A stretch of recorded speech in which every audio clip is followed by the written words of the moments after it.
I'm often asked, what is the single most important lever that drove production from 49 million in 2020 to 121 million in 2021?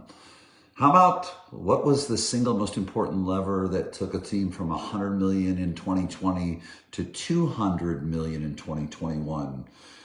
93 million in 2020 to 197 million in 2021. And how about this one? 425 million in 2020 and 850 million in 2021. Well, I'm going to tell you, it's one thing. There's one lever, and it's called people, period.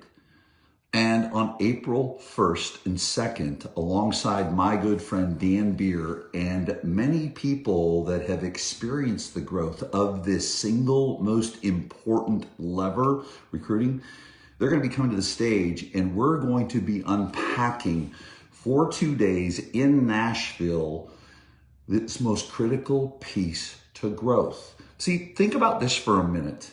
You can have the best lead gen system. You can have more leads than everyone. You can have the best lead follow-up, lead conversion process on the planet. You can have the best sales strategy, scripts and dialogues, the best operations manager, sales manager, all the staff. You can have all of these things, but it's all for naught without the people.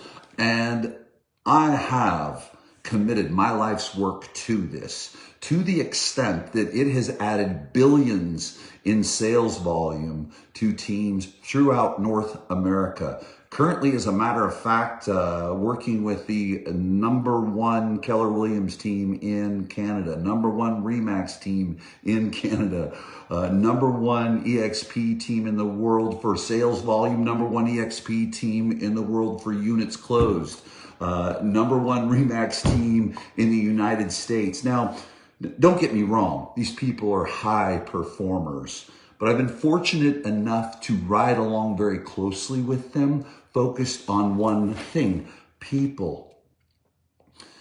See, if you want to grow a business, it's no longer about transactions. It's about attracting, developing, and retaining people that do transactions. And it's all right here. And I'm going to unpack all of this.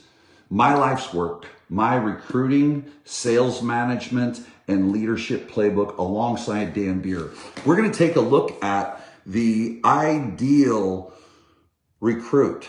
Who is it that you need to focus in on? And everyone's a little bit different, but until you get absolute clarity on who that person is that you're going to bring into your organization, it's all for naught. You've got to get crystal clear on that. And then you've got to take a look at how many people you've brought in. See, if you take a look at these numbers that I just shared with you, it's doubling and tripling agent population, every single one of them. It's very, very interesting. Double your sales volume, triple your agent population. Now, it's easy in theory for anyone to talk about, but I personally have done the work. I did the work as a branch manager.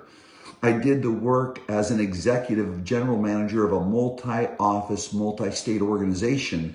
And over the last 15 years, I have focused doing this work with leaders like you that are growing or have a desire to grow your business at all levels. See, and it's just not attracting people, it's how you bring them on. See, people will leave you based on how they join you. Have you done some reverse engineering to take a look at that and say, how do these two correlate? Because they do. How do you culturize people in the interviewing, in the marketing process? See, the message that you're putting out there in the market to attract agents to join you is creating the experience, the expectation of the experience they're going to have. Is that congruent with your vision? The other thing to think about too, many of you have been told recruit to your culture. Well, here's a little homework assignment for you to do. I want you to write down all the things in your culture that you want to change, that need to be changed, that aren't working. Well, tell me this, how come you would recruit to something that is not where you want it to be? We've got to constantly recruit to our subculture. See, the way that you raise standards is by how you onboard people. At the same time, we're also going to look at, though, too, how do I roll things out in my current culture? Because the challenge you have is you typically are, as you're rolling things out into your culture. Maybe there's some adjustments, some changes, some expectations, some standards you need to roll out. Many people are hostage to that because they're concerned with the fact they might lose people. Well, that's where the MBA, PhD in leadership comes into play from someone who's had to do this over and over and over again. Someone who has partnered with organizations that need to roll out standards and need to roll out the expectations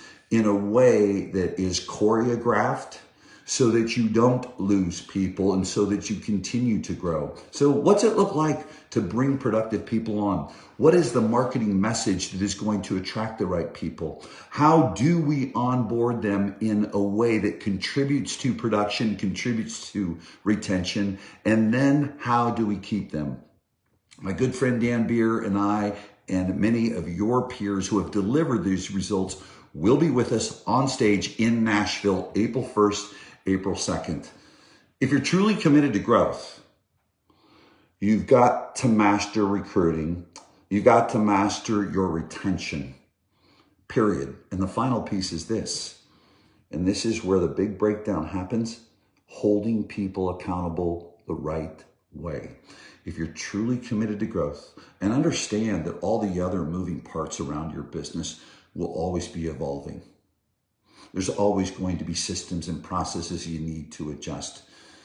And so no longer being paralyzed waiting till things just perfect, because when is the last time they were perfect? And you want to get on this agent attraction, recruiting train that drives productivity, delivers growth, and gives you happiness and freedom in your life. Sign up and join us in Nashville, April 1st, April 2nd, and I am unpacking it all right here. We'll see you in Nashville on April 1st.